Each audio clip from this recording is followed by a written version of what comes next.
Councilmember Dunbar, Here as well. Councilmember Wong. Here. Vice Mayor Browning's absent excused. Mayor Marchand. Here. If you'll please join me in the Pledge of Allegiance. I pledge allegiance to the flag of the United States of America, and to the republic for which it stands, one nation, under God, indivisible, with liberty and justice for all. Thank you. Question for the city attorney: was there any reportable action taken in closed session? Mr. Mayor, this is your city attorney, Jason Alcala. No, the city council did not take any reportable action in closed session. That concludes my Okay. report. Thank you. With that, I'm going to reorder the agenda. We're moving item 5.9 to after 6.1. 5.9 is dependent upon the action taken in 6.1. So we'll be moving that. Item 3.1 is proclamations. We have a proclamation declaring June 2025 as Pride Month. I'll be presenting this to Brittany Kick of Livermore Pride. Proclamation declaring Pride Month, June 2025. Whereas the city of Livermore has been and continues to be home to people of different national origins, immigration or refugee status, cultures, histories, races, ethnicities, religious affiliations or none, gender identities, sexual orientations, ages, education, economic status, and physical, mental, or emotional abilities. Our strength and vision for a united America is derived from our diversity and inclusiveness, from respecting one another, from welcoming immigrants and others, and from collaborating with one another from across our differences. And whereas the City Council of the Livermore City believes that this can best stand against bigotry, intolerance, and hate through leading by example and living our shared community values of welcome, inclusion, tolerance, and respect, and by developing common ground in the venues that allow us to talk and work together in service to each other and our community. And whereas Pride Month is recognized each year to acknowledge the impact that LGBTQ+ individuals have had on history, locally, nationally, and internationally, Pride events draw millions of participants from around the world each year in various celebrations of Pride. And whereas Livermore Pride is a homegrown, hometown group of local residents dedicated to building LGBTQ+ community, equity, and inclusion in Livermore and the Tri-Valley, Livermore Pride has worked with its partners to ensure all members of the LGBTQ+ community feel seen, heard, and valued. Now, therefore, the City Council of the City of Livermore proclaims June 2025 to be Pride Month in the City of Livermore, and thanks Livermore Pride for their efforts in encouraging members of our community to come together to celebrate our strength in diversity.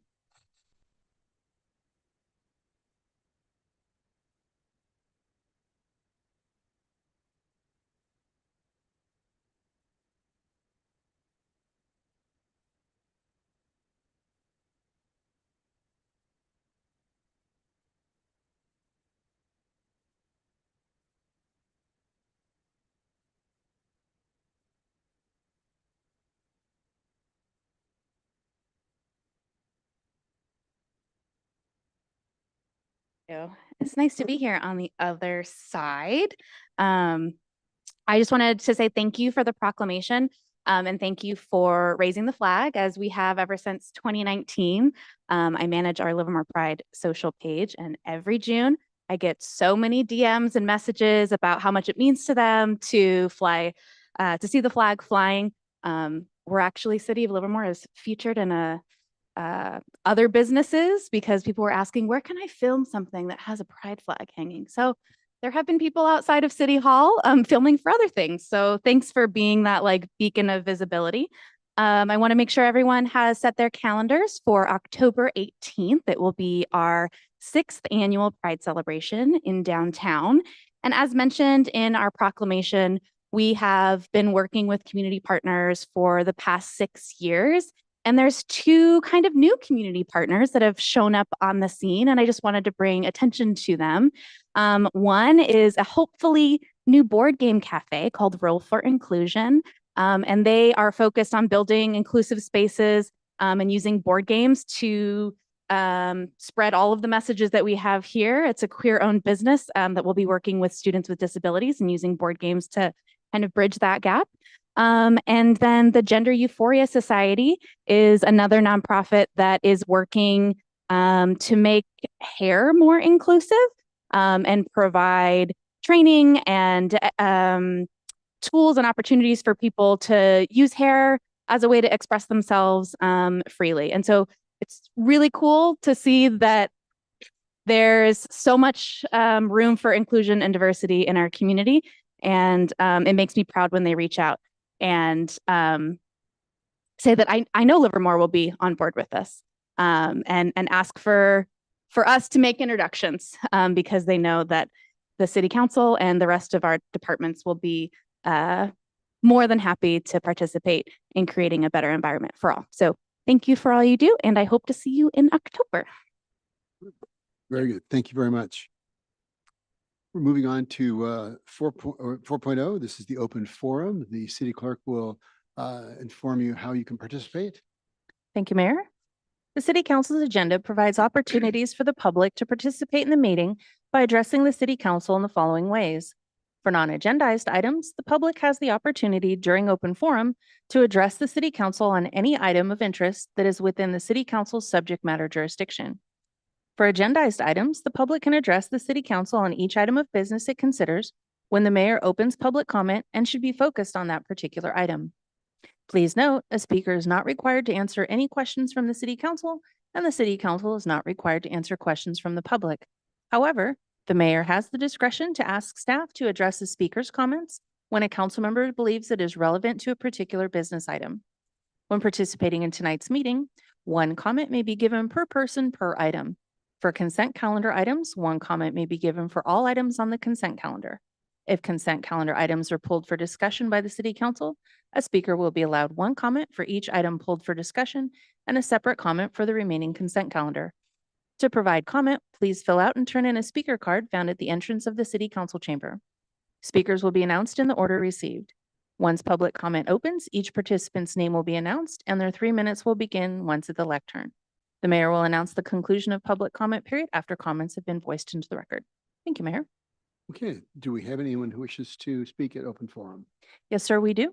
This first speaker is Manav Patel, followed by Benjamin Stayert, followed by Sai Mateen.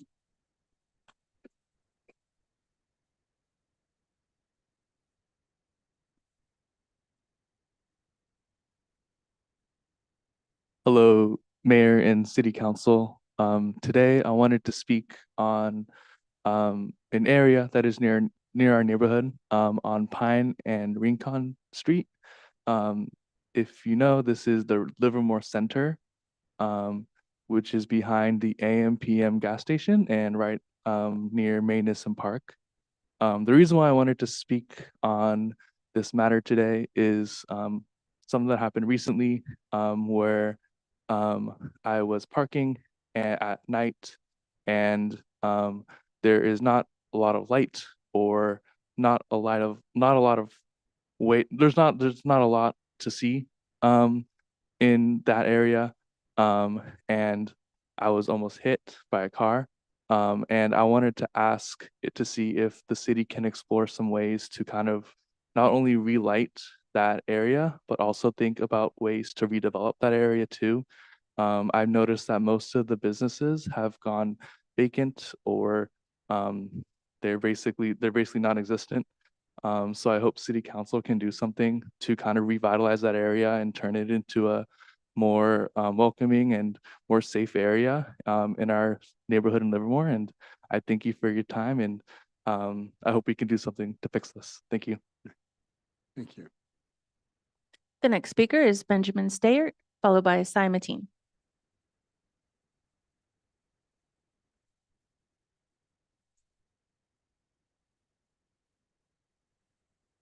Evening, City Council, Mayor Marchand, and fellow Livermore residents. I've been a Brown resident of Livermore for 15 years and the Tri-Valley for 35. Mr. Stayert, I'm sorry, could you pull the Oh, microphone yeah, up? I'm sorry. Thank you so much. I've been a homeowner in the North Letter Streets for over 10 years. As a homeowner, I've witnessed the positive changes with our neighborhood, but since COVID, positive momentum has stalled and in some aspects has regressed. Our community has been impacted by two issues: year-round detonation of fireworks and the lack of clear residential noise ordinance. Tonight, I'll address both of those. Understanding how large of an issue that this has been in our neighborhood, I used one of my security cameras with data analysis to record and identify fireworks that were going off. I used fireworks, but it didn't catch them all. I used explosions, started to detect them all. These aren't the regular like light shows fireworks. These are closer to percussion grenades that you feel in your chest and the windows and the doors shake in your house. Since June 25th, 2024, I've detected 325 individual events. This extended over 76 days last year. Roughly my system only covers about 1/8 of a mile radius. That's about 1/10 of a neighborhood that's really known for fireworks. Another night, I recorded an 80 decibel reading of a party at 100 feet from the source of the music, which is equivalent to a diesel train traveling 45 miles an hour. That party was 12 hours long, finished with fireworks at 1 a.m. 80 decibel sound is 1,000 times more intense than 50 decibel sound, which in most cities is their baseline appropriate for during the day. I built a website for everybody if they want to see every calendar day, time breakdowns, livermorefireworks.com.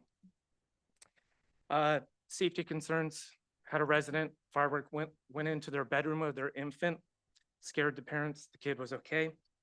Softball game, fireworks detonated over the visiting teams and our teams. Kids hit the ground because they thought it was gunshots. That was just a month ago, not July 4th. I'm not even talking about July 4th. Yeah. When recording a noise complaint with the city, it is actually up to the community members to complete a citation against the neighbor, thus putting on the resident instead of the city. This deters residents from filing due to the risk of retaliation. 70 decibels disturbs those with a range of impacts of indoor, outdoor activities, sleep, engaging in conversation outside, reading, hosting guests, and you can find it all on livermorefireworks.com. Okay, if you could give your contact information to Mr. Spence. Yeah. Thank you. Yeah. Okay. The next speaker is Cy Mateen. Good evening, Mayor, City Council, everybody in the room, and all the community of the Livermore. I'm coming from Pleasanton to Livermore. I'm enjoying the city much more than I used to know before. I enjoy your vineyards and the beautiful neighborhood, and then everybody is so fine over here. I am an engineer, like I said before.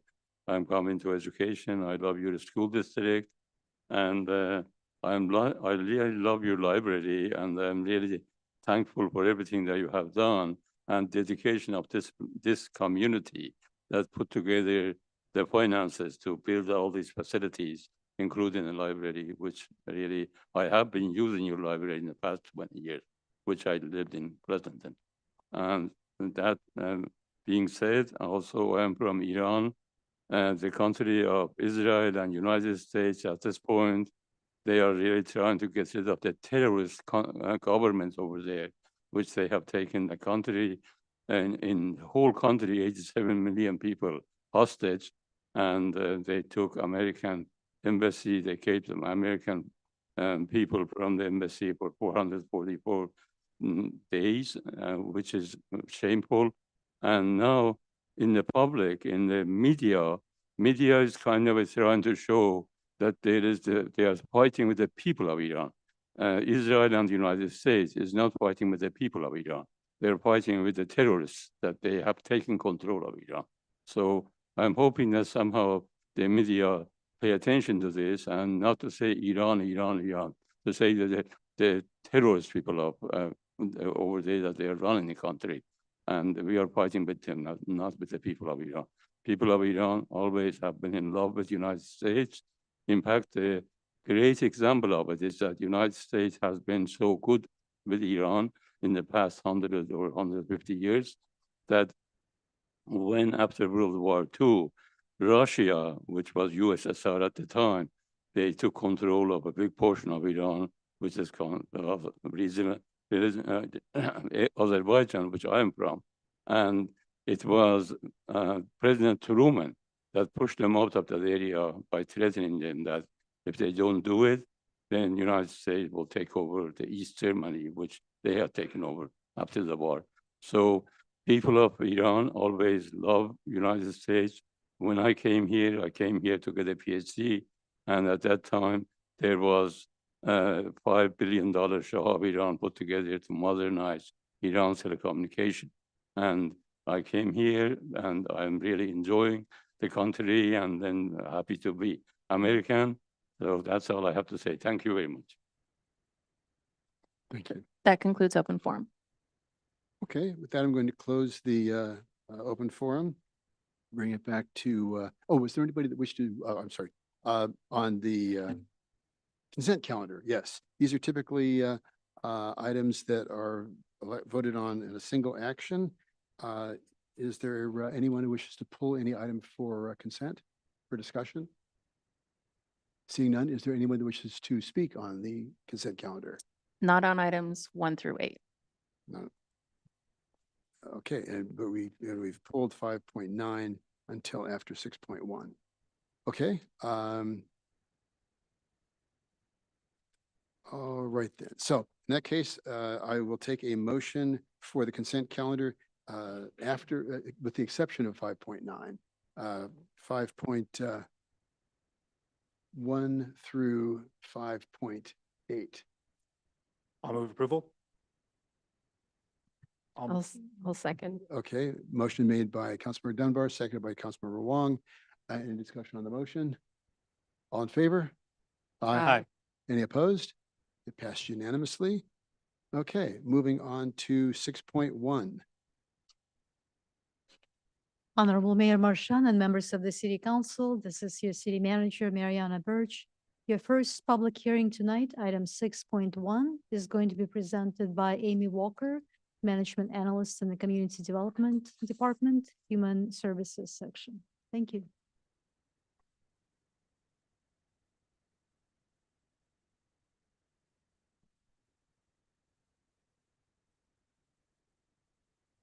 And this is on our annual action plan for the housing and urban development. That is correct, Mr. Mayor. Give us just a second Okay, to sure. pull up the presentation. We will review the annual action plan as well as the 5-year consolidated plan. All right. Good evening, Mayor and Council. My name is Amy Walker, and I'm the Human Services Management Analyst for the Housing and Human Services Division. The item before you tonight is a public hearing for the fiscal year 2025 through 2029 Consolidated Plan, the fiscal year 2025-26 Annual Action Plan, and the Citizen Participation Plan for the Community Development Block Grant and Home Investment Partnership Grant. I'm going to start tonight by going through a few key dates that we had for the 2-year grant process. In November of 2024, the city released a notice of funding availability. Grant applications were due on January 17th, 2025. We received 31 applications from 24 agencies and approximately $3 million in grant requests over the 2-year period. In February, a public meeting was held to give residents information about what the consolidated plan is and the key dates for the development of the plan. On March 11th, 2025, the Human Services Commission approved the grant funding recommendations for submission to City Council for final approval. A 30-day public comment period began on May 23rd for the consolidated plan, action plan, and the citizen participation plan. And tonight, we are here for the public hearing and the recommendation that City Council consider the approval for the plan documents as well as the CDBG and home grant fund recommendations. The 3 documents that are part of tonight's public hearing are the consolidated plan, the action plan, and the citizen participation plan. They are all required by HUD for the CDBG and home grants. I will give a brief overview of the 3 documents, starting with the consolidated plan. The consolidated plan is required every 5 years. and it sets priority needs and goals and establishes strategies for implementing those goals using the federal grant funding. The consolidated plan covers the time period July 2025 to June 2030. This 5-year consolidated plan establishes the following goals: to provide affordable housing and rental assistance, to fund minor housing rehabilitation programs, to support core public services, and to improve infrastructure and facilities. The annual action plan covers a 1-year period and describes what projects are going to be funded with CDBG and home grant allocations, and shows how the projects selected for funding meet the goals of the 5-year con plan. This year's action plan covers the time period of July 1st, 2025 through June 30th, 2026. On May 13th, HUD released CDBG and home funding allocations for the next year. For CDBG, we were awarded $396,908, which is an increase of 4% from the previous year. For home grant, which is allocated from Alameda County, we were awarded $123,602 in grant funding, which is a 5.5% increase from the previous year. The projects that are being proposed for funding with these allocations are the following: 2 tenant-based rental assistance programs with Abode and Tri-Valley Haven, 3 Section 108 loan repayments for Access Community Health, Hageman Farms, and the emergency shelter rebuild. I will note that the Hageman Farms, this will be the last year for the payment, and that loan will be paid off. So that's why there's only 1 year of funding under that.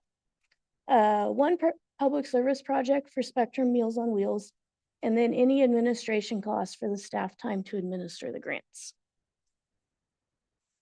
The Citizen Participation Plan is the 3rd document, and it is updated every 5 years and is submitted along with the consolidated plan.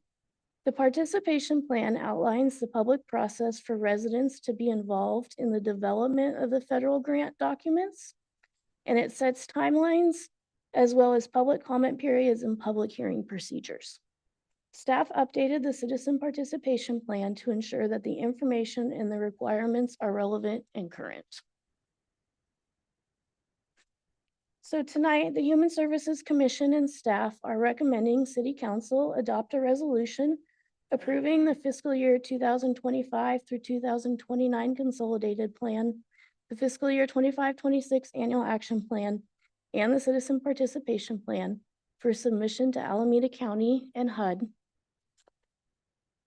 Authorizing the city manager to negotiate and execute all documents and agreements with HUD and any subgrantees, and authorizing the city manager to take whatever actions are necessary and appropriate to carry out this resolution.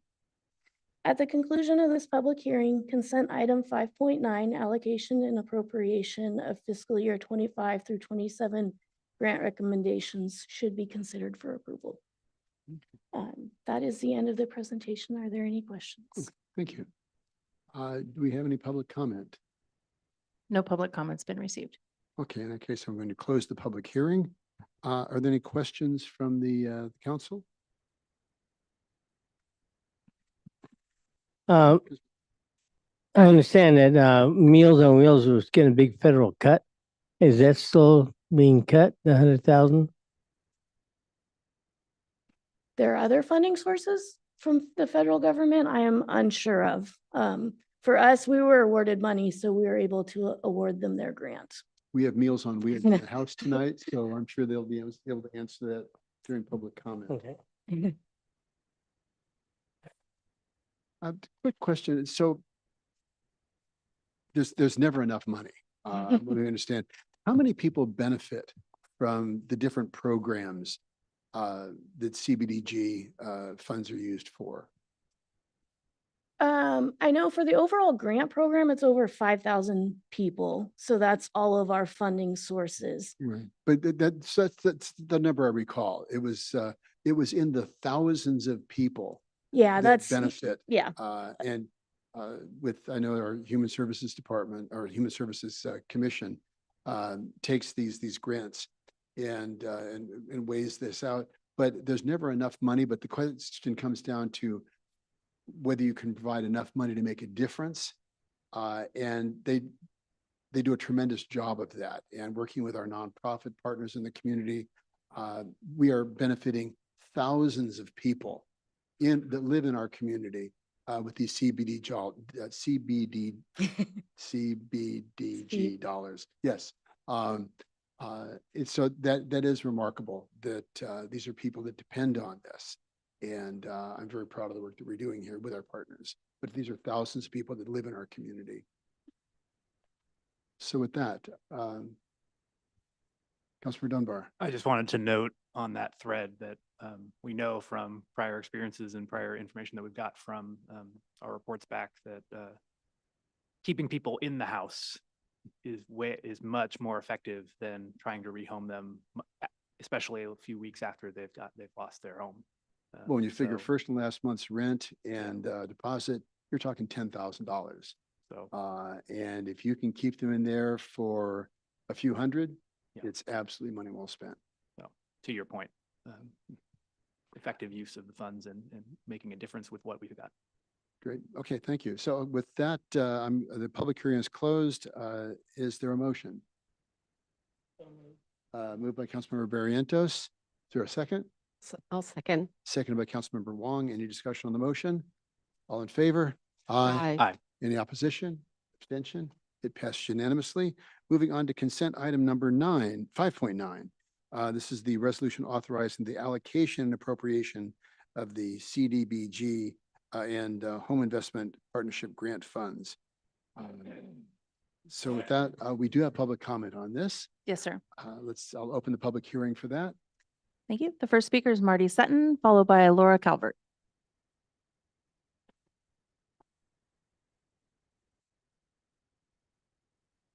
Good evening. My name is Marty Sutton and I am board chair for Tri-Valley Nonprofit Alliance. I am also a community member and a member of the Human Services Commission. Tonight, I'd like to thank the mayor, city council members, and city staff for the continued support of our service providers. Investing in these organizations is essential as investing in fire and police. They are part of our infrastructure that works to keep all residents safe and healthy. Thank you for approving the much needed CDBG and home funds tonight. I also want to thank you for helping to restore the SOE funds and for allocating general funds for our service providers in the upcoming budget. When other cities are facing challenging cuts and the federal government is slashing budgets, Livermore is standing up for our nonprofits and supporting them during this volatile time. As commissioners on the Human Service Commission, Vice Mayor Branning and I have been raising the alarms on the SOE program from running out of money for years. These funds are essential because they fill the gaps that other grant programs cannot. This is a stream of funds that can be used for a variety of funding requests to assist our service providers so that we can continue to provide essential services. I would like to thank the Human Services Department led by Josh Thurman for listening, investigating, and pushing forward to restore the SOE fund. I'd also like to thank the City Manager Birch and Assistant City Manager Paul Spence for working to find a creative solution to build this fund back up and ensure that it's funded for generations. As I will continue to say over and over again in these meetings, nonprofits are essential to our community. They make our community stronger and healthier. This is a critical time in our country, and now is the time to support and invest in local nonprofits. We cannot afford to lose these organizations. Thank you to the City Council and City staff for all of your support. The next speaker is Laura Calvert. Good evening. I'm Laura Calvert. I have the pleasure of being the Executive Director at Spectrum Community Services, and we provide the Meals on Wheels services here in the Tri-Valley. I am here mostly to thank you. Thank you for the process from the commission, the staff that's a pleasure to work with through all of the contracting processes and all of the bits and pieces we have to do all year long. But thank you for the continued investment in the most vulnerable people in our community, those who are homebound and older adults. They need our support more than ever. You know, some people have the wherewithal to be able to get out of their home. They have the physical ability to do that. They might have the physical ability to cook if somebody can bring them food. our clients do not have that. They need prepared hot meals that we partner with Stanford Healthcare. They make the food and we are able to bring it and knock on their doors 5 days a week. And so thank you for this funding that helps make sure that we are doing that and makes sure that we can continue to say yes. Just since June 1st, we have taken on 18 new Livermore residents for the Meals on Wheels program. We've had a few others who've gone off of service, but this just shows you the flow of people. There are people who have a crisis and a need every day of the year. And the fact that we can pick up the phone and continue to say, yes, we will serve you a meal starting tomorrow, as long as they call us before 2 o'clock in the afternoon. If it's after that, it's going to be the day after. But we make sure that they get service right away. That is what you're funding. You're funding that connection with the community and the high level of service for us to be able to provide for the residents here in Livermore. And so thank you very much for doing that. The other thing I just have to say real quick is that it's a pleasure providing this service in Livermore. The community steps up in a very big way. My Meals on Wheels program manager just put something on Livermore's Facebook group recently saying it's summertime. We need some more volunteers. A lot of our regulars kind of go on vacation and we're looking for people. The community has stepped up. We've had over 10 new applicants to be volunteers. It's wonderful. So thank you. Did you have a question? Can I ask if you have a question? Councilman Barrientos had a question about potential cuts to federal funding. You know, our little friends up there in Washington, they did some budget cuts. And I kept hearing they were going to cut $100,000 on Meals on Wheels. And the other thing, just a statement, I did do a ride along with one of your clients, people, and it's not just providing food. They actually do wellness checks. And I've known some people that I wish they had wellness checks because they did die in their house. No one even knew they had passed away. So it's a really important service. And I really enjoyed meeting the people that I got to see that day. In some cases, you're the only contact that they have. Yes, about 70% of our clients live alone. And so they spend most of their time by themselves. And you're right, we often say that the meal is just the way to get them to open the door. And it is really much more about that social connection and making sure that we have eyes on them every day, because we never leave a meal at a door if somebody doesn't answer. We then get on the phone, we try to figure out what's going on with them and make sure that they are okay. We don't just leave something there. As far as the federal government goes, the big beautiful bill has not yet been passed. The House version had us at flat funding for the nation, not an actual cut, but we know that the population that is 60 years and older, which is who we serve, is growing at the rate of at least 10,000 people a day across the country. So flat funding is a funding cut to us. We cannot keep up with the growing population. And what we call the older olds, so those people who are 85 and older, are also growing exponentially. Those are more the people who are on Meals on Wheels services. It is a problem. We're serving about less than 2% of all of the nation's older adults through the Meals on Wheels program. And we're concerned that that percentage is going to continue to go down if we continue to have flat funding. The bigger issue is the CDBG funding and whether that will continue and make it through the process, and then long-term, whether it continues, as well as all of the other cuts that affect seniors through Medicaid, Medi-Cal, and Social Security. So we are bracing for having more people calling us because they have other financial stresses in their life. And so then they'll be reaching out for more services from food. And I think Open Heart Kitchen is probably in the same boat as us. Thank you. Great, thank you very much. That concludes public comment. Okay, I'm going to close the public comment period, bring it back to the council. Are there any further questions from the council? I entertain a motion. I move approval. A second? I'll second. Okay, motion by Councilmember Wong, second by Councilmember Dunbar. Any discussion on the motion? All in favor? Aye. Aye. Any opposition? Abstentions? It passes unanimously. Coming back to 6.2, this is landscape maintenance districts. Mayor Marchand, members of the city council, this is once again your city manager, Mariana Marshava. Your second public hearing tonight will be presented by Marisa Gann, management analyst in the Public Works Department. Thank you, Mr. Mayor. Good evening, Mayor Marchand and members of the City Council. My name is Marissa Gann. The city currently has 92 landscape maintenance districts organized under the Landscaping and Lighting Act of 1972.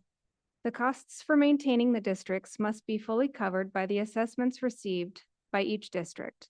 The costs are reset annually with an approved escalator of either CPI or CPI plus 1%. In order to levy assessments to pay for the maintenance of these districts, the city must conduct a public hearing. On May 12th, the City Council approved the notice of intent and adopted tonight, June 23rd, as the public hearing date. Each year, staff reviews the costs, maintenance levels, and long-term financial stability of these districts. Staff then recommends the level of assessment required to meet both the short-term and long-term maintenance needs of each district. Staff has completed this process, and all of the proposed assessments contained in the annual engineer's reports are within the voter-approved caps. Staff is asking for the council to conduct the public hearing and then adopt the resolution confirming the levy of assessments. This concludes my presentation. Thank you. Great, thank you very much. Do we have any public comment on this? No, sir, no public comment's been received. Okay, in that case, I'm going to close the public comment period. Yeah, I remember going through this in depth like a month ago. But this is done at the night that we held for, or picked for the public hearing. Is there any discussion, any questions from the council? Okay, is there a motion? Okay, motion is made by Councilmember Barrientos. Is there a second? I'll second. Second by Councilmember Dunbar. I'll say on the end, good asset management is good, and this is asset management. Well, and the residents are paying for the landscape maintenance, and that's something that we don't have the mellow roofs, but this is what we're doing in its place. So with that, is there any discussion on the motion? All in favor? Aye. Aye. Any opposition? Any abstentions? It passed unanimously. Thank you very much. Moving on to 6.3. This is the adoption of a master fee schedule. Honorable Peters. Mayor Marchand and members of the city council, this is again, once again, your city manager, Mariana Birch. And item 6.3, your last public hearing tonight is going to be presented by Eric Pearson, Finance Manager. Thank you, Mr. Mayor.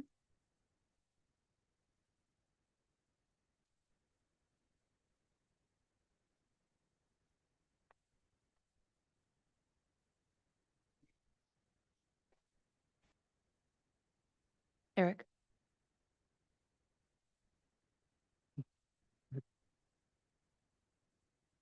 What did it do? Stand by for technical difficulties. Apologize.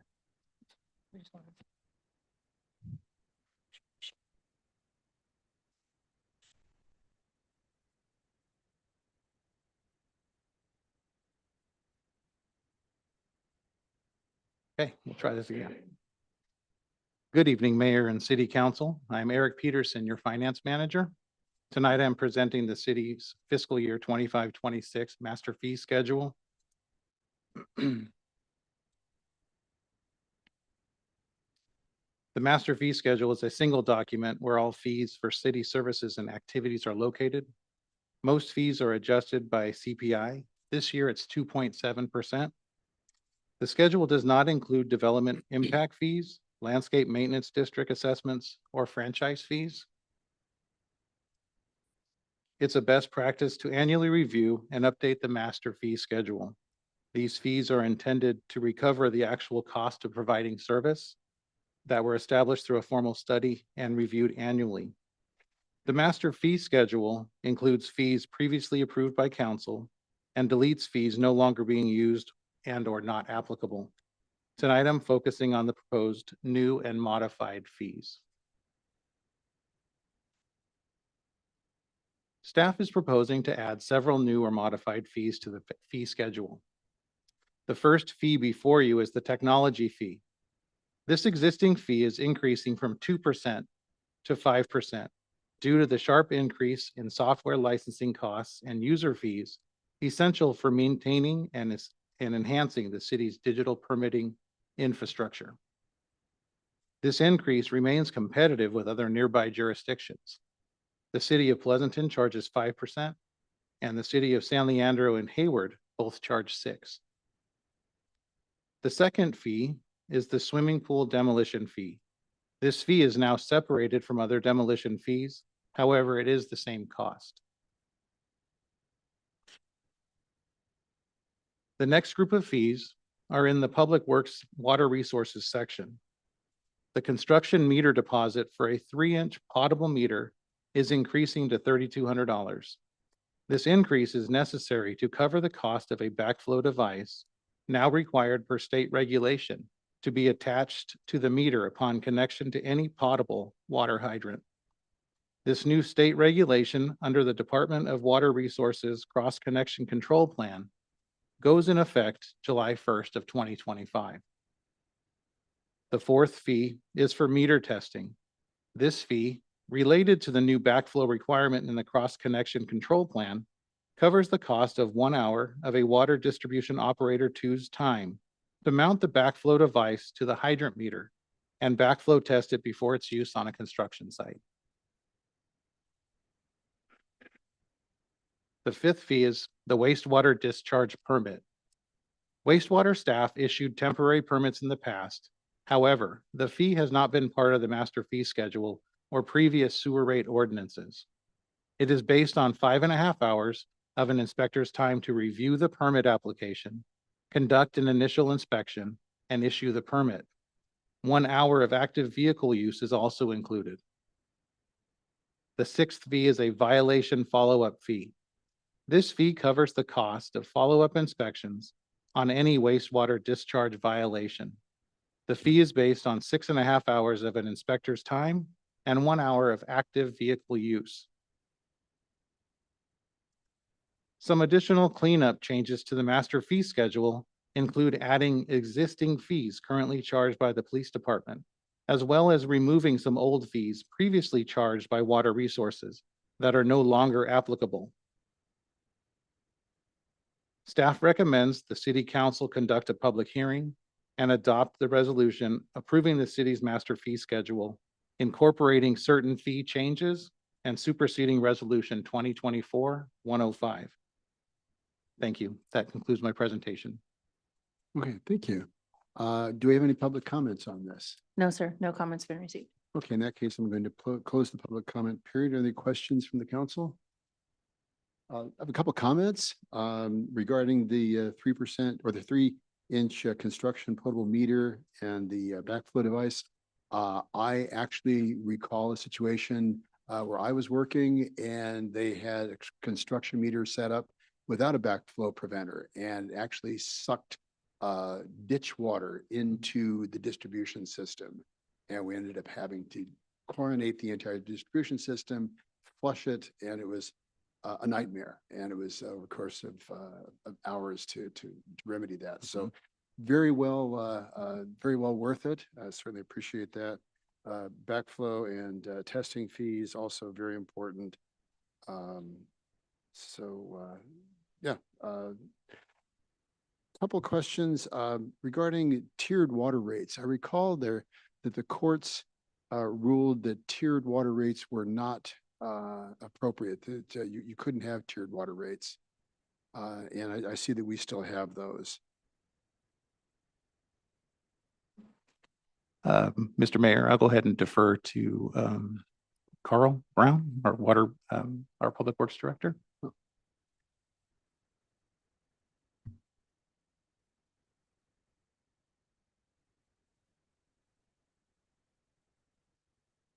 someone new is approaching the podium. Good evening, Mayor, Council. My name is Carl Brown, your new Public Works Director. Welcome aboard. Thank you, appreciate it. I've received a warm Livermore welcome from everybody, and it's been a great first 2 weeks so far. All right, so regarding tiered rates, we are going into a rate study in 2027 where we're going to be looking at standardizing that rate per unit, so there will no longer be a tiered rate structure. Okay. All right. I noticed that that was initially in the report, but we're moving beyond that and issuing a new study, correct? That is correct, Okay. yes. Very good. Thank you. And I noticed I had a lot of questions, but the staff pretty much covered those, so certainly appreciate that. All right. If there's no questions, I would entertain a motion. I'll move, I have one comment before I move. Oh, okay. Which was just on the technology fee. As many have known, we're integrating a lot of technology to permit and streamline things both for the applicants and for staff in terms of processing all these things. Does come with that fee increase, but it should result in faster outcomes for everyone involved. So thanks. And also, we're not making money on this. We're just recovering our costs. A lot of people look at our fees and thinking we're just getting fat off of these, but no, this is those who benefit pay, and we're not subsidizing new development. And besides, development fees are not included in this, but it just recoups our costs. As you mentioned, it's 5 hours of our inspector's time to review these, some of the fees in question. So we're not making money. This is just to recover our costs. That is correct, Mayor. Okay, very good. That being said, Thank you. I'll move approval. Okay, motion by Councilmember Dunbar, seconded by Councilmember Barrientos. Any discussion on the motion? All in favor? Aye. Any opposed? Any abstentions? It passed unanimously. Okay, moving on to matters for consideration. This is the appointment of council members to the City Council Subcommittee on Advisory Bodies. This will be for July 1st, 2025 to the end of the year. Covering all bases. Do we have any public comment on this? No, sir, we don't. Okay, I'll close the public comment period on that.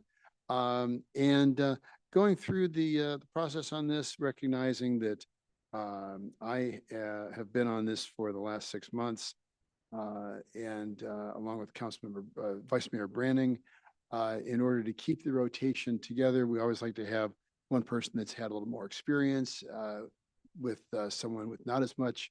So I would recommend that we have Vice Mayor Branning along with Councilmember Wong, who has not had the pleasure to do this. But I'll tell you, one of the things that's remarkable is the number of people and the caliber of people that step up to serve this community. So I would ask that you accept the nomination, and also Vice Mayor Branning. And with that, I would accept a motion or a second for that motion that I'm going to make. I'll second the motion. Okay, second the nomination, Councilmember Dunbar.